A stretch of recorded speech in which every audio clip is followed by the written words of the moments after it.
Truck drivers, what's a creepy story you've got from the middle of nowhere? Not a truck driver, but once I was driving through the Canadian Rockies late at night and had just passed through a small town. So I'm driving through the pitch black and I need to stop to pee and have a smoke. But because it's so dark I miss the last rest stop for the next while. No problem, the highway is completely deserted. So I pull to the side of the road, have my pee while staring out into the dark, and then light up a cigarette and stand by my car. As I'm standing there I see the figure of a man just walking out of the tree line. I'm miles from civilization, patchy cell service, and there isn't a soul on the road. I thought my eyes were playing tricks on me and maybe it was a deer, but nope, this was a man. So I calmly walk back to the driver's door and get in, locking the doors behind me. I'm keeping my eye on this guy as I nervously smoke and have my car in drive, ready to peel out, but for some reason I just stayed put. The guy walks right up to my passenger door and knocks on the window. I crack the window and I ask what's up. He replies to me in a very serious tone, "I need you to call the cops." I cautiously ask why and he tells me he had gone out into the woods to kill himself, but he couldn't go through with it because he had thought of his daughters right before he was about to do it. I call the cops while the guy quietly cries outside. He had a kitchen knife that he was gonna use on himself, so I stayed in the car and advised him to maybe leave the knife on the ground before the cops arrived. The cops came and got him, but before they left with him I gave him a solid heart-to-heart and wished him well. I still think about him. I hope he was able to turn things around. Trucker here. I think the best creepy thing that ever happened to me was I was heading from Tucson, Arizona up into Salt Lake City, Utah. Well, this was a few years ago and the main highway had been taken out in a flash flood, was under construction, so I had to take a weird detour through the mountains in lower Utah. Well, it was getting late and I was getting tired, so I pulled off onto the shoulder and went to sleep in my bunk. Now this was in the middle of nowhere, closest town was like 40 miles away, so it is completely pitch black outside once I turn the lights off. Anyway, around 4 AM I wake up because I'm hearing something messing with my truck, like playing with the air and power cables between my cab and the trailer, which is literally 6 inches from where my head is at but on the outside of the cab. Then I feel something climb onto the landing that's on the back of my truck and it shakes my whole truck, so I'm guessing something around 200 to 300 pounds was climbing around back there. I'm thinking like a mountain lion or bear. At this point I'm wide the F awake and I want to get this thing away from me, so I slam my hand into my cab while trying to scare whatever is out there, slam hard enough to really make it loud. I then hear someone, a male, scream bloody murder and I hear them fall off the back of my truck. I then hear about 15 other people all around my truck yelling. I climb up front, turn on my lights and illuminate a squad of Army reserves doing their midnight ruck march and capture drills. Turns out these guys are supposed to go find an abandoned truck and secure it for their midnight drills. That truck was 3 miles back down the road. They were not expecting me to be sleeping there, and thought I was part of the drill. I'm ex-military, so after explaining I was not part of their tested lunch, it was just their out of coincidence, we laughed it off. They had to radio to their CO and tell him I was there and not have the other squads bother me. Edit, wow, thank you for the awards and the likes, never had this many before. I posted this somewhere else recently, but it fits better here. I used to deliver hotshot freight across the Great Plains/Minnesota area. One night around 2 AM I was hauling across North Dakota trying to reach Montana by morning. I was delivering a particularly valuable tractor part that a farm desperately needed for the following day. I began to notice some highway hypnosis sneaking up on me, but it didn't really bother me because I'd been through it hundreds of times before. Anyone who has driven across North Dakota knows that it is incredibly flat. Like, really flat. There also tends to be very straight and long roads. It's somewhat easy to see things on the road that are far away, even at night. I noticed something long on the road, spanning my entire lane, approximately half a mile in front of me. I slowed down a little and prepared to move into the opposite lane, thinking it was some retread off a blown tire. As I got closer I noticed it was 2 people, laying head to toe across the entire lane. I swerved into the other lane, successfully avoiding them and came to an almost complete stop. But they didn't move. Not an inch. I was just about to back up and check on them when I remembered a story that an old graybeard colleague of mine told me.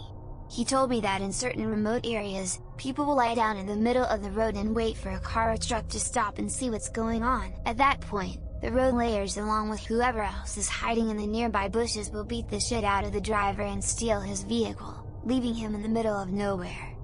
I decided not to back up, and when the two people on the road saw me put my truck back in gear and drive away, they both got up and walked toward the shoulder. I called the police and explained what happened, but we were so far away from civilization that I doubt anything came of it.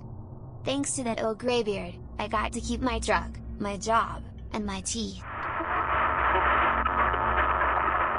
Well, it was creepy at first. I pull into a Purdue plant, drop my empty trailer and go park where they allow bobtails to sit, right next to a nice little pond. My pickup was in 12 hours, so I do my tie and lay down in the bunk. At about 3 AM I hear something tapping on my passenger side door. I get up, look out the window expecting to see someone, maybe a driver asking for a lumper check, but no one's there. Maybe I'm hearing things. So I go back to lay down. As soon as my head hits the pillow I hear the tapping again, except this time it's on my driver's side.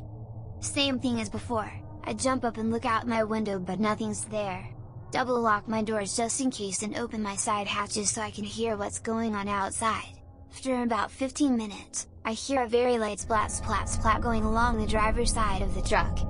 I slowly get up, planning to look out my window at the exact moment whoever it is knocks on my door. And then I hear a thud coming from the roof of the cab. I stop, grab my tire thumper off its hook and ready myself for whatever the hell is going on.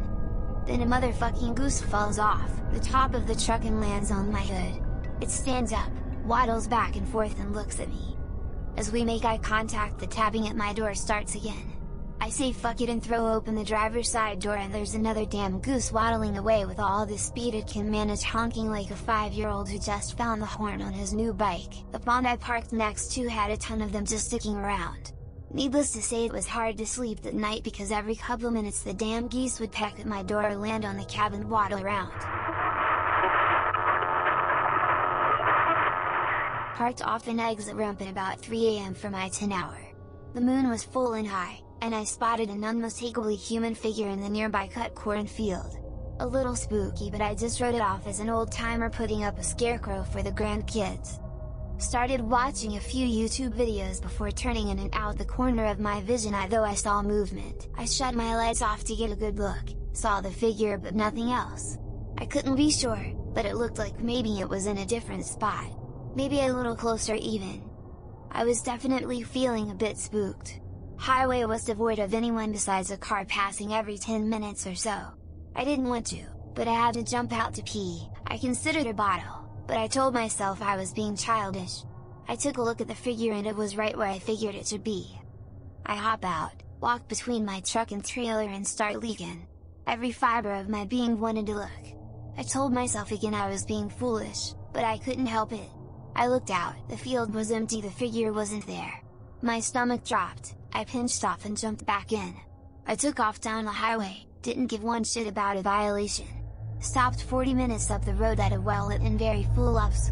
Haven't stopped on a ramp since. I used to work as a road train driver in the Gascoyne region of outback Western Australia. A lot of black dog phenomena on night shift. I would see all kinds of things appear in the shadows because of fatigue, or 3 goats would change into some sort of beast. One time I swear I nearly ran over a corgi, which would be astronomical odds there is one in the wild in this part of the outback. One night I pulled up to sleep, let the engine run cold for 10 minutes, then tried to sleep.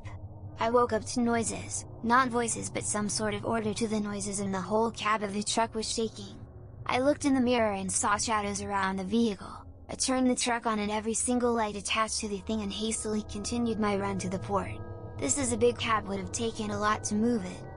I rationalize it as it being windy, some goats around the truck and fatigue. Either way scared the fuck out of me and I never slept on night shift again. Not sure if this story is creepy, but it's definitely scary.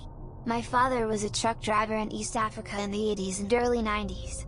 During the years leading up to the Rwandan genocide, my father was passing through Rwanda. He reached a checkpoint and was forcibly removed from his truck at gunpoint. Apparently he looked like he belonged to the Tutsi tribe and they put him in a cage with other Tutsi prisoners. He tried communicating that he isn't Rwandan, but no one spoke the same language as him. Every night they would take about 5 people from the cage and slaughter them in front of him. After the 3rd night, he saw a man that spoke a little bit of Swahili, which my dad spoke, and told him that he's not Rwandan and showed him his ID. Somehow that guy got him out and he was handed the keys to his truck and was on his way. Used to do deliveries, not actually a truck driver, though.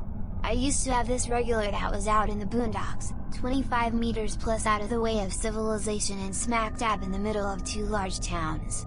I would drive this route maybe once a month, and would always pass at least one car driving towards me due to the sheer length of the drive. There was a small group of old houses on this route that were really broken down, and I had never seen anyone around them in 6+ months of driving the route. Always assumed they were vacant because they didn't look livable. Well, I was driving out to this customer one fall afternoon. Had been driving for a very long time without seeing a single car drive towards me. Finally drive past the abandoned houses and there's one old lady in her front yard pushing an old manual grass cutter, but she stops in her tracks as I drive towards her. I took it as a sign I was speeding or something and slowed down. I take a quick glance in my rearview mirror after passing by and she was staring straight at me. She dropped the grass cutter and turned 180 to do this. It was just very odd and definitely set off my spidey sense. Never saw her again or anyone else on that route by those houses in the 10 months I drove it. Driving through an abandoned section of Baltimore at 3 in the morning, my CB radio turned itself on and crackled for a bit.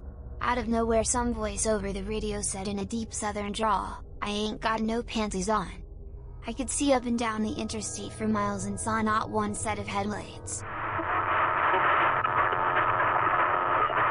Driving through rural N.M.B.C. area with the crazy melted rock look. No plants or anything, just rock and sand.